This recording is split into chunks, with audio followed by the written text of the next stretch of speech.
Prends Bezrat Hashem, le Sifra des Snivota, on est dans le 4e chapitre. Donc, ce qui était bien, ce qu'on a vu depuis le début de la fin du 3e chapitre et le début du 4e, c'est qu'on va commencer maintenant à la fois descendre dans les degrés inférieurs, ce qu'on a vu, vous vous rappelez qu'on a vu la dernière fois qu'il y avait la différence entre Zeir Anpin et Atika Kadisha, et en même temps, comprendre comment est-ce que les choses vont se subdiviser pour pouvoir arriver à nos notions de bien et de mal qui effectivement ne se trouvent que dans la création. Parce qu'en haut, il n'y a pas de bien et de mal. Au niveau de Atik, c'est complètement que Keter, il n'y a forcément que du bien. Au niveau de Zeir Anpin, les choses commencent à se distinguer, mais on peut pas non plus dire que c'est du bien et du mal. La distinction qu'entre la droite et la gauche n'est pas la même qu'entre le bien et le mal, évidemment. Donc, maintenant on est habitué.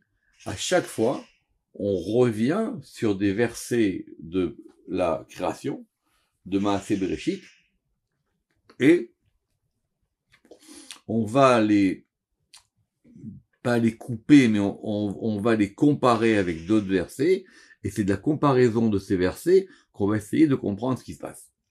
Donc, Vayomer Elohim, Totse Aret, Nefesh Chaya Lemina, Behema, Varemez, Vechaitu Eres, Lemina, Vayichen. Donc, Elohim a dit que la terre, elle fasse sortir Nefesh Chaya, une âme vivante, littéralement. D'accord? Une âme vivante. Lemina, selon son espèce. Behema. Donc, Behema, c'est l'animal. Va remes. Alors, c'est quoi cette notion de remes? Remes, c'est pas évident, si on veut pas faire trop de bêtises. En gros, c'est les reptiles. Donc, en gros, ce sont tous les animaux terrestres. Yomer Elohim Totse Haaretz, que la terre, elle fasse sortir. Donc, c'est déjà intéressant pour ceux qui s'intéressent à Maaseh Bereshit que ça sort de la terre. C'est pas créé depuis l'en haut, ça sort de la terre. Alors le Ramak, évidemment, il va dire que puisque maintenant on descend dans les mondes inférieurs, Haaretz c'est Malchut, comme on sait, et que donc ce sont des choses qui sont sorties depuis le bas. Évidemment, j'espère que vous savez que dans Maaseh Bereshit, il n'y a pas marqué toujours qu'il a créé. Ici, il y a marqué que Vayomer Elohim Totse, il fasse sortir. C'est pour ça que on a fait attention, si vous vous rappelez dans le Sefer Yetzira, à bien distinguer les fois où il y a marqué Vayomer, et il y a 10 fois, ça s'appelle les 10 mamarim avec lesquels le monde a été créé, les mamarim, pas les divrot, et à chaque fois les Elohim, parce que les Elohim sont au nombre de 32. Et quand on regarde bien Maaseh Bereshit, on voit bien comment ça fonctionne. Parce que Vayomer, c'est une parole créatrice, mais il n'y a pas que 10 choses qui ont été créées. D'accord? Et Elohim, ce sont des sentiers. Or ici, on a Vayomer Elohim. Et il a dit que Totse, ça veut dire qu'elle fasse sortir. Donc, Nefesh Chaya, une âme vivante. Lemina, selon son espèce, parce qu'évidemment les choses, elles sont spécifiées, si on peut dire ainsi. Behema, donc Behema, ça s'appelle le bétail, les animaux. Remes, c'est les reptiles. Vechaito Eretz. Et alors, en général, Chaito, ça vient de Chai, vous avez bien compris, hein. Une différence entre Chaya ici, c'est-à-dire que ce qui est littéralement la vivante, l'âme vivante, Vechaito Eretz, et en général, c'est traduit comme étant les bêtes de la terre, ou le rabbinat il dit les bêtes sauvages, et Caïn il dit les animaux sauvages terrestres, les minha, pareil, selon son espèce, vaïchen, et il fut ainsi. D'accord? Donc, qu'est-ce qu'on va faire qu'on est utile? On va évidemment pas regarder le pshat, parce qu'il s'agit pas forcément, enfin, on va pas regarder que le pshat, c'est-à-dire qu'il y a maintenant quelque chose de vivant qui apparaît. Aïnou dirtiv, et donc tout de suite, on va nous mettre un deuxième verset avec celui-là. Ça veut dire quoi le Aïnou? C'est le Aïnou qui doit nous faire tiquer. Parce que l'Aïnou, il veut dire c'est-à-dire. C'est-à-dire quoi? Donc ça veut dire que tu veux m'expliquer le passouk qui est avant. Mais c'est-à-dire ce qui est écrit. Et donc je te ramène un deuxième verset. Et donc du coup, alors c'est là où c'est subtil, c'est que le haïnou, normalement, il fonctionnerait en français comme un deux points, c'est-à-dire deux points. Deux points, et on nous ramène un deuxième verset. Donc ce deuxième verset, il est censé nous expliquer le premier, mais il va aussi amener quelque chose d'autre. Or, qu'est-ce qui a marqué ici? Adam ou Behema Toshi Hashem. Ça, c'est expliqué dans les psaumes 30, vous avez la référence, 36-7. Qu'est-ce qu'il dit ce verset? Adam ou Behema, l'homme Adam, ou Behema et l'animal, Toshia Hashem, tu sauveras. C'est-à-dire qu'il y a une salvation, si on peut dire, il y a une délivrance pour l'homme comme pour l'animal. Toshia Hashem, évidemment c'est Hashem. Évidemment c'est Hashem, évidemment ici c'est Elohim. Si vous vous rappelez ce verset, on l'avait vu dans notre fameux Zohar sur le nom de Adam. Vous vous rappelez l'histoire là-bas de Adam dans Parashat Tazria. Et là-bas, on avait, à un moment, vous vous rappelez qu'il y avait une question, ils avaient été chez un premier Rav, après ils étaient chez Rabbi Shimon, pour comprendre l'histoire, vous vous rappelez de Hashem Ish Milchama. Très bien. Et là-bas, on avait expliqué, vous vous rappelez, la différence qu'il y a entre Enoch, Gever, vous vous rappelez ça, d'accord? Qu'il y a la différence entre Enoch, Gever, Ish et Adam, on dit que la Torah, il y avait 4 degrés. Et là-bas, quand on avait commencé à scanner, si je peux dire, dans la Torah, les occurrences de Adam, on avait dit ici. On avait dit, mais comment est-ce que ici, Adam, tu m'avais dit que c'était le degré le plus haut? Comment le degré le plus haut, il peut être associé dans le même verset avec Ubéma?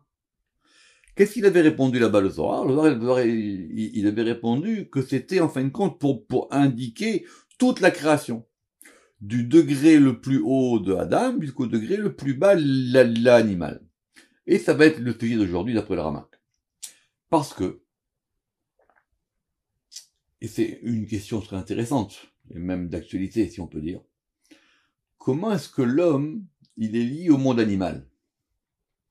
Comment est-ce que l'homme, il est lié à la création entière?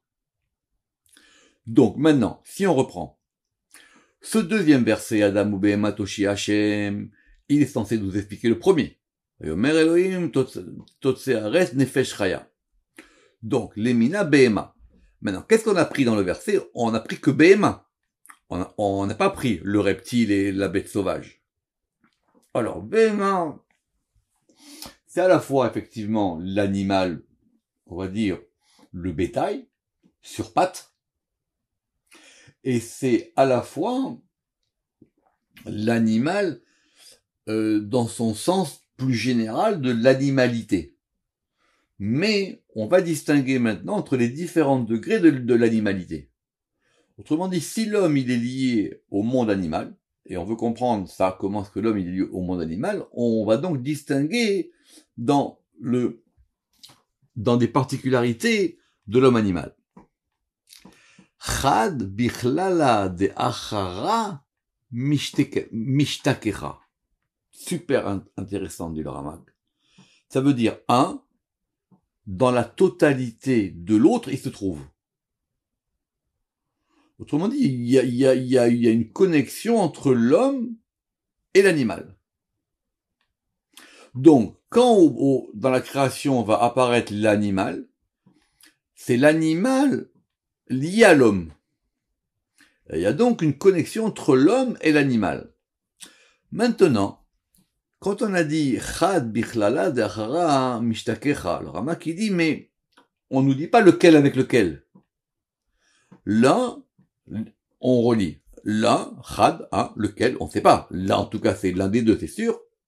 Bichlala d'achara, il est dans la totalité de l'autre et il se trouve. Mais est-ce que c'est l'homme qui est dans l'animal ou l'animal qui est dans l'homme? La preuve, Behema, et ça on pourrait même ici mettre une virgule, Behema bichlala de Adam. L'homme dans la totalité de l'animal.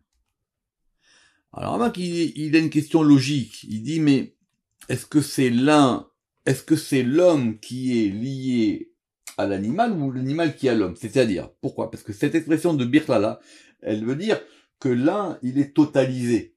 On pourrait même dire que l'un, il est inclus dans l'autre. Mais est-ce que c'est l'homme qui est dans l'animal ou l'animal qui est dans l'homme? Et donc, du coup, la question de Parashat Tazria, elle revient. C'est que si c'est comme ça, pourquoi tu m'as dit Adam? Adam, c'est le plus haut de tous les degrés. Rappelez-vous ce qu'on a vu avant. Vous vous rappelez quand on avait dit qu'il y avait Adam d'Elela et qu'il y avait Adam des Tata et qu'on a dit que ici, vous vous rappelez plus haut, Adam. Donc Adam ici, c'est le degré le plus haut, puisque c'est le degré qui contient à la fois le masculin et le féminin. C'est toute la difficulté du paragraphe qu'on va voir aujourd'hui. Donc, essayons déjà de comprendre cette idée-là. Le fait que dans la nature, il y ait un monde, on va dire, animal, et un monde humain, l'un est lié à l'autre. Et que si on met dans cette notion la divinité, elle sauve tout. On peut pas dire que l'homme, il se déconnecte de l'animal. Toshia Hashem. Toshia, c'est presque un futur. Toshia, ça veut dire que Dieu, il va les délivrer. Donc, s'il y a un salut dans le monde, c'est à la fois le salut de l'homme et de l'animal. Alors, comment est-ce que les deux, ça marche ensemble? Évidemment, l'homme, c'est pas un animal. Rappelez-vous que tout ça qu'on a dit, que ce degré de Adam, il est le plus haut. On relit. Il faut toujours prendre son temps. Chad bichlala de achara mishtakecha. L'un, il se trouve, enfin l'un, alors mishtakecha, l'un, dans la totalité de l'autre se trouve. Et Behema, bichlala de Adam, et la Behema, elle est dans l'Adam. Et le Rama qui dit, Velo piresh mi bichlal bemi. Et le Rama qui dit que le Zohar ne nous a pas expliqué qui est dans la totalité de l'autre. Est-ce que c'est l'homme qui est dans la totalité de l'animal ou est-ce que c'est l'animal qui est dans la totalité de l'homme? Et le Rama qui dit pourquoi est-ce qu'on nous dit pas ça? Parce qu'effectivement, ils sont l'un dans l'autre. Donc il y a une possibilité que dans la nature, tous sont ensemble. Donc on met un point. Et tout de suite, évidemment, on comprend tout de suite que ça nous pose des questions. Alors, les frères des Snimouta, tout de suite, et c'est ça qu'il faut comprendre dans le Zohar, on va nous ramener un verset. Donc ce verset-là, il est censé nous faire réfléchir sur ce qu'on a compris de la juxtaposition des deux premiers versets. Alors, c'est dans Vaïkra. Vaïkra, c'est en Aleph Bet, c'est important, c'est-à-dire c'est tout à fait au début de Vaïkra, lorsqu'on va parler des sacrifices. Et d'ailleurs même, le sacrifice qui s'appelle le Ola, mais on va pas rentrer ici dans les détails. Adam, qui a kriv mikem korban lachem mina behema. Donc, on revient sur Adam. Adam. Donc, le degré de Adam. Qui a kriv mikem korban. Alors, littéralement, lorsqu'il va rapprocher, yakriv, évidemment, c'est yakriv au sens aussi de sacrifier, mais on veut comprendre ici la proximité. Yakriv, c'est le fait de rapprocher. Qui yakriv mikem, lorsqu'il va rapprocher parmi vous un korban, un sacrifice, ici, un rapprochement, lachem, puyut kevavke, mina behema, depuis la behema.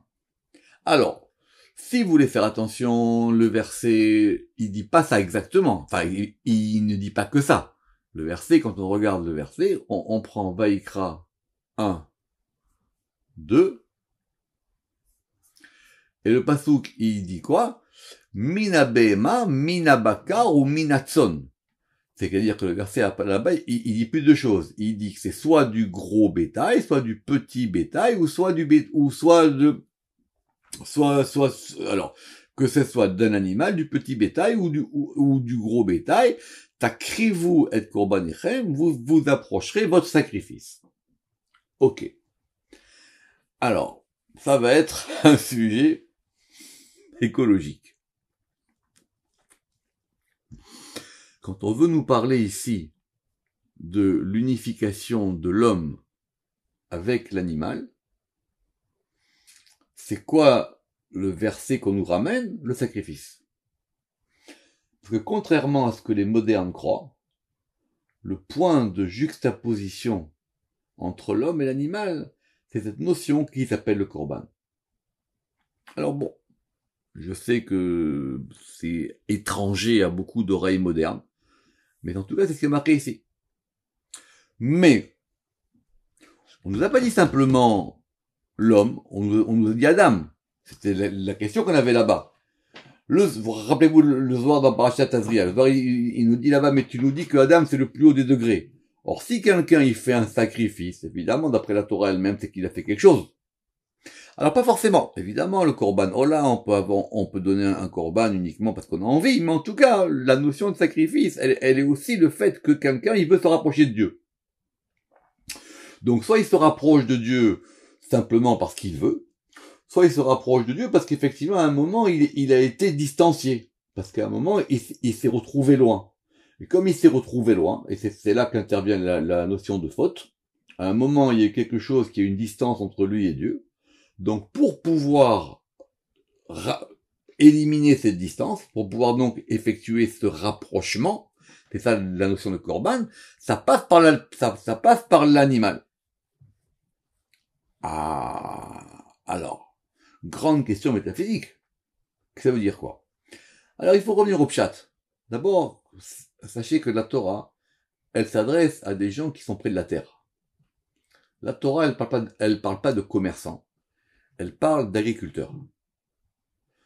Or, un agriculteur, c'est quelqu'un qui vit sur la terre. Et quelqu'un qui vit sur la terre, c'est quoi la chose la plus importante pour lui? C'est ce que la terre produit. Et c'est quoi ce que la terre produit, ne serait-ce que par ce qu'il va faire? C'est l'animal. Quand vous dites à un paysan, c'est quoi la chose que tu as la plus chère chez toi? Ce sont ces animaux, ou ces fruits. Ce que la terre produit.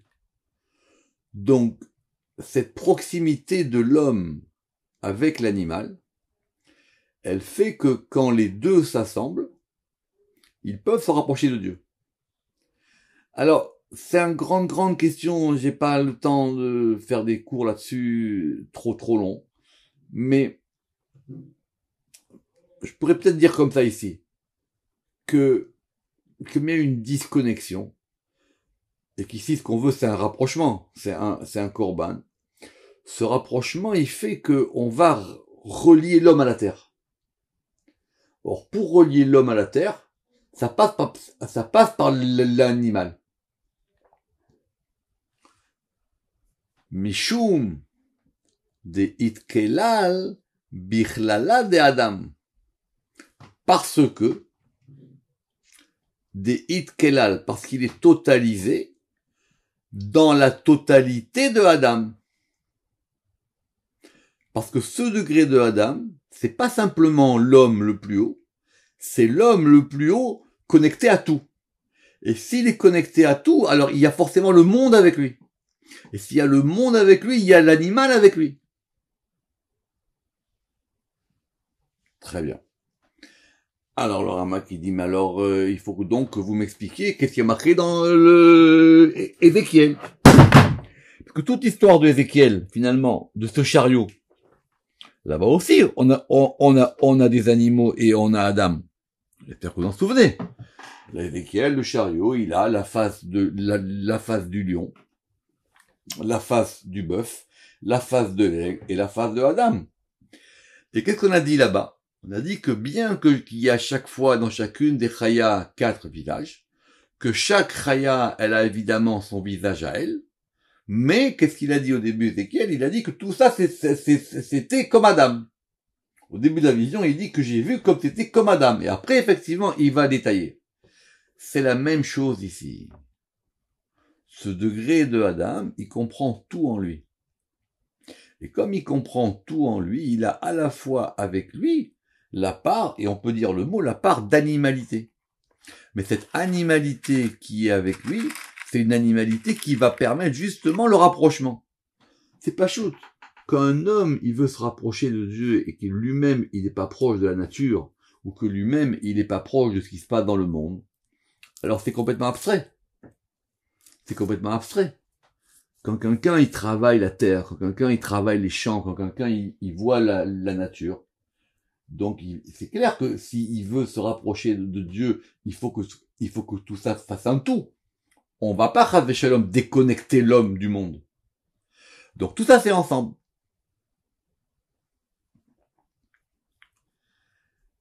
Et c'est ce qu'on va nous expliquer ici. Kad, lorsque Nachat, il descend. Donc ça veut dire qu'il descend. Ça veut dire qu'il était en haut, il descend. Adam, dit le Tata. Lorsque va descendre le Adam, dit le Tata. Et donc du coup, maintenant, on va distinguer entre le Adam, dit le Tata, c'est-à-dire l'homme d'en bas, et l'homme d'en haut. Et on est passé au folio 178b. Bediyukna ila.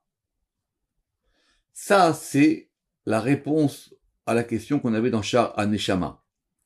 Pourquoi? Parce que dans Shar HaNeshama, on avait vu là-bas que l'homme, il a été créé au Tselem de Dieu. Vous vous rappelez? Mais le passage qui dit que l'homme, il est créé Betselem ou Bidmut. Il y a deux notions dans le verset. L'homme, il a à la fois un Tselem, c'est-à-dire une image divine, et il a aussi une ressemblance divine. Alors le Rama qui dit que Diyukna ici, c'est Tmuna. Tmuna, littéralement, ça veut dire qu'il est à l'image. Mais c'est pas l'image du côté de Tselem, c'est l'image du côté du Dmut. Or, dans ce côté de Dmut, il y a le fait que l'homme, il est à la fois à l'image d'en haut, et que en bas, il a en lui l'animal. C'est comme ça que le Rama qui dit. Il dit, sinon, on peut pas comprendre ce qui est marqué là-bas dans Ézéchiel. Ah, mais il y a bien une distinction entre l'homme et l'animal. Oui, c'est pas pareil. Évidemment qu'une vache, c'est pas un homme. Évidemment qu'une vache, c'est pas le même degré. Donc on revient aux parties qui font que quand ça descend, ça va maintenant, il y aura une distinction entre l'homme et l'animal. Mais l'homme et l'animal, ils peuvent effectivement se rapprocher ensemble. Et d'où on revient à ce verset. Adam ou Behema, Toshia Hashem. Dieu, quand il sauve à la fois l'humanité entière. C'est-à-dire l'homme et l'animal. C'est la suite ici. Ishtekahu tren ruchin mitrin citrin. Donc vont se trouver deux esprits de deux côtés. Évidemment. Il y a donc deux côtés. Il y a le côté homme et le côté animal. C'était ce qu'on avait vu dans le Zohar, c'est ce qu'on avait appelé le Yetzer Tov et le Yetzer Hara. Mais le Yetzer Tov et le Yetzer Hara, qu'est-ce qu'il veut dire Rabbi Shimon? On n'a pas dit que le Yetzer Tov et le Yetzer Hara, c'était un ange et un diable qui se frappaient les deux ensemble toute la journée. Si c'est comme ça la vie, ça s'appelle un enfer. C'est-à-dire, ce sont deux forces contradictoires. Non. C'est une force du côté droit et une force du côté gauche. Et ces deux forces, elles doivent être ensemble. Alors, Rama qui dit, quelle meilleure preuve qu'on a que ce qui est marqué dans le schéma? Qu'est-ce qui est marqué dans le schéma? Ve'afta et Hashem Elokecha bechol levavcha ufrol nafshecha, ufrol meodecha. C'est quoi l'explication classique sur bechol levavcha ou bechol nafshecha? C'est-à-dire que tu aimeras ton Dieu de tout ton cœur. Et pourquoi est-ce que là-bas il est marqué deux bêtes? Parce que ça veut dire, c'est que tu dois l'aimer avec tous ses côtés. Plutôt avec tous les côtés qui sont en toi. Donc le bon côté est le côté du côté gauche. Donc il faut pas traduire Yetzirara comme étant le mauvais côté. Le mauvais côté, il a dit le Rama que c'est une subdivision du Yetzirara. Que normalement tout ça doit aller ensemble. Oui, effectivement qu'on a en nous une partie animale. On mange, on dort, on a une vie animale. Mais dans cette vie animale, elle doit ne faire qu'un dans le degré de Adam. Alors, Deimina Usmala. Et maintenant, on va donc spécifier ces deux côtés. Il y en a un qui va être du côté droit, Deimina. Et il y en a un qui va être du côté gauche, Usmala. Donc, du droit et de la gauche, Khalil Adam, il contient tout. Donc, Adam, il contient en lui ces deux degrés. Ce degré du côté droit, on va dire Adam, sous-partie de Adam, et du côté gauche, la notion de Behema, Khalil Adam. Et la preuve, Diimina.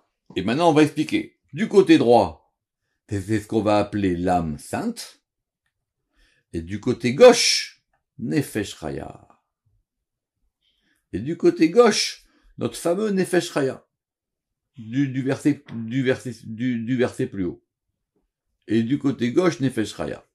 Alors, qu'est-ce qu'on a ajouté comme notion?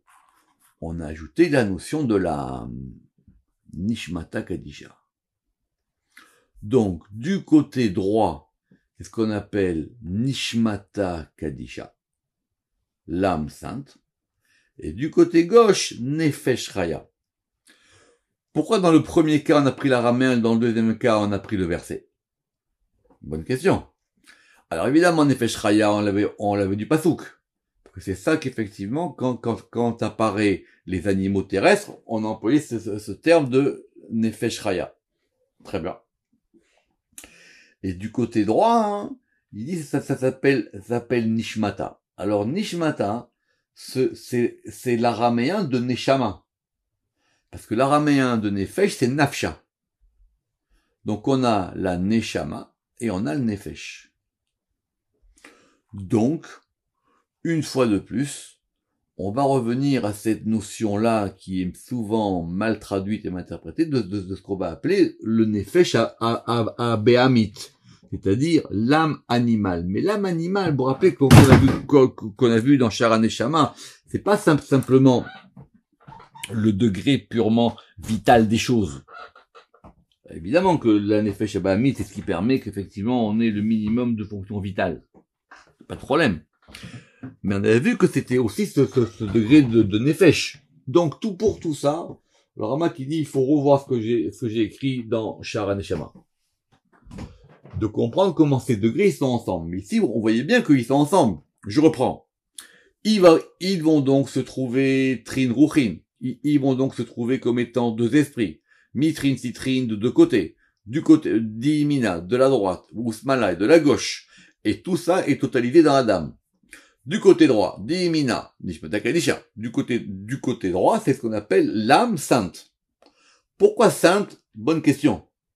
On va dire quoi? Alors, j'ai besoin de qualifier la Neshama. La Neshama, normalement, elle est sainte. Oui, alors c'est peut-être que ça veut dire que c'est une Neshama particulière. Et du côté gauche, Nefesh Chaya. Et pourquoi est-ce qu'on a rajouté Chaya? Parce qu'effectivement, c'est l'âme qui apporte la vie. Tout ça, c'est quand les choses se passent bien. Tout ça, c'est quand le chariot céleste, il est ensemble. On n'a pas eu dans le chariot céleste, Chav Shalom dit le Rama, l'idée que on séparait l'homme des animaux. Tout est ensemble. Tout est ensemble.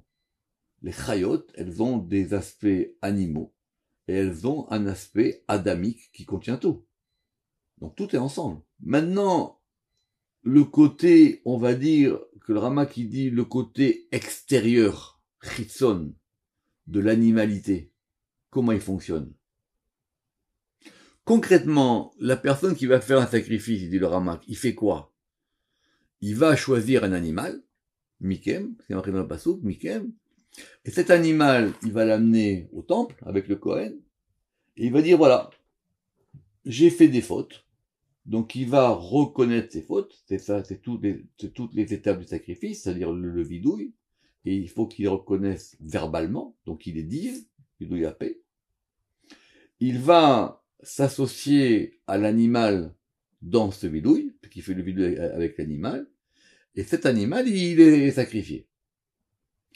En fonction évidemment du sacrifice, il y a une part qui va au Kohen, une part qui va pas au Kohen, il est entièrement brûlé, il est pas entièrement brûlé, blanc méchané.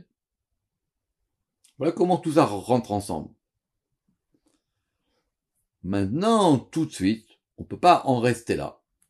C'est pour ça que le Rama qui dit que c'est partie du même paragraphe. Qu'est-ce qui se passe si ça se passe mal? Chav Adam. Si l'homme y faute. C'est quoi ici il faute? Il dit si vraiment maintenant il n'arrive pas à unir les deux. S'il n'arrive pas à unir les deux, et que la faute justement c'est ça qui a provoqué cette scission, si on peut dire, entre les deux côtés. Il pachat ces malas, le côté gauche, il va se répandre, il va se déployer. Donc ils sont plus unis les deux. Le côté gauche maintenant, il part de l'autre côté. Qu'est-ce qui va se passer? Itpeshatu hinun belo gufa. C'est-à-dire, littéralement traduit, on va expliquer. Itpashatu, ils vont se déployer, ils vont s'étendre. Inun, ceci, sans corps. C'est quoi? Ce sont les shedim. C'est quoi la différence qu'il y a entre un shed et un homme? C'est que le shed, on a dit qu'il n'a pas de gouffre. Pour rappeler ça, on a parlé ça que les shedim, ils ont été créés le vendredi après-midi, et qu'effectivement, d'après le Midrash, Dieu, il n'a pas eu le temps de terminer la création, donc il a dit, je vais faire des espèces d'âmes sans corps, et ces âmes sans corps, elles vont errer dans le monde, d'accord? Et pour ceux qui avaient fait avec moi dans l'histoire du Tselem, c'est ce que ramène le Rizal dans Oshana Rabbah sur l'histoire du Tselem, il explique les différences qu'il y a entre le shed et l'homme. En gros, ce sont des forces purement animales. Et ces forces purement animales sont des forces évidemment de l'autre côté. Des forces du côté de l'extériorité, des forces du côté de l'extériorité. Comme ça, il explique le Ramak. Donc du coup, ça part complètement du côté de la Klippa.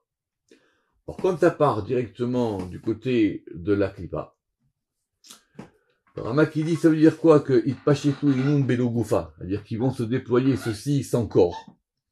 Il dit c'est du côté de ces shedim, chez Enam Nichlalim, parce qu'ils ne sont pas totalisés, Besod Gufa Kadisha Chlal, dans le mystère du corps saint.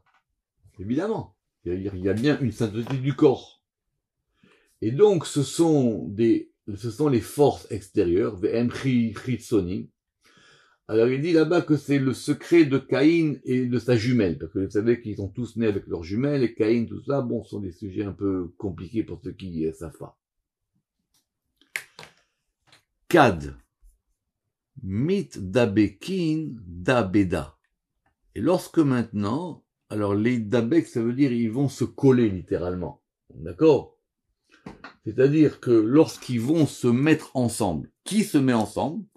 Là, le Sifra des Simuta ne nous le dit pas. Alors, le Ramak, il dit que c'est donc maintenant toutes les forces du côté extérieur, masculin et féminin, Lamed et son copain, comme on a expliqué dans le Zohar, ils vont se mettre ensemble. Et là, alors que nous, on voulait que tout ça, ça soit lié complètement ensemble, que tout ça, ça corresponde au Shem Yud Kevavke. Pourquoi? Parce que le Ramak, il dit que nous, on a vu le Shem Yud Kevav. Vous vous rappelez le Shem Yud Kevav? Il dit que l'une des manières de voir le chariot céleste, c'est que, tout de suite, je vais vous le trouver, il dit que le Yud, c'est les faces du lion, le He, c'est les faces du taureau, et le Vav, c'est les faces de l'aigle. Et le dernier He, ça serait Pnei Adam, ou plutôt que le Pnei Adam, il comprend tout ça ensemble. Alors, Itialdan Be'ai Chaya. Et donc maintenant, ils vont engendrer, ou ils vont enfanter. Et c'est là que la version est intéressante. Soit ils vont engendrer Be'ai, c'est-à-dire dans cette Chaya. Ou soit il y a marqué Ke'ai Chaya, comme cette Chaya. Et le Ramak, il a raison. C'est mieux Be'ai. Parce que maintenant, ils sont complètement du côté animal. Il n'y a plus de nefesh. C'est complètement du côté chaya. Des olidat, ruchin. Alors, ruchin, on l'a pas forcément dans toutes les versions. Parce qu'ils vont maintenant engendrer. Ruchin, soit c'est des esprits. Sagi'in, nombreux. Alors, Bekitra Chada, ça veut dire ici dans une seule couronne. Mais évidemment, c'est une couronne de l'autre côté. Si on a Bekizda, ça nous ramène quoi? Le Ramak qui dit que Kizda, c'est Bekerem Echad, c'est-à-dire dans une seule plantation. Kerem, c'est ce que c'est, que Kerem, c'est une vigne. dans une seule vigne.